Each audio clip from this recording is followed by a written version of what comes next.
একসময় আকাশের অনেক উপরে ছিল একটি পরীর দেশ। এই দেশে ছিল হাজার রকমের পরী, যারা গানের সুরে ফুল ফোটাত। একদিন সকালে রাজকুমারী পরী লুনা ঘুম থেকে উঠে দেখে পরীর দেশের সবচেয়ে জাদুকরী ফুলটি চিরহাসি ফুল হঠাৎ করে শুকিয়ে গেছে। সব পরীরা একসাথে রাজসভায় আসে। বড় পরী এলিনা বলে, এই ফুল যদি মারা যায় তাহলে আমাদের জাদু শক্তি কমে যাবে। সবাই ভয় পেয়ে যায়।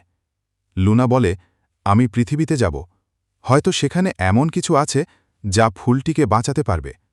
রাজা অনুমতি দেয়। লুনা উড়ে চলে আসে এক ছোট্ট গ্রামে, যেখানে এক শিশু রায়া প্রকৃতিকে খুব ভালোবাসে। রায়া লুনাকে দেখে অবাক হয়, কিন্তু সাহায্য করতে রাজি হয়। রায়া বলে, আমাদের গ্রামে প্রতিদিন সকালে যে শিশির পড়ে সেটা খুবই বিশুদ্ধ। তারা শিশির সংগ্রহ করে লুনা তা নিয়ে ফিরে যায়। লুনা শিশির ঢেলে দেয় চিরহাসি ফুলের উপর। হঠাৎ ফুলটি আবার উজ্জ্বল হয়ে ফুটে ওঠে। চারদিক আলোয় ভরে যায়। সব পরী আনন্দে নেচে ওঠে। রাজা বলে, লুনা শুধু আমাদের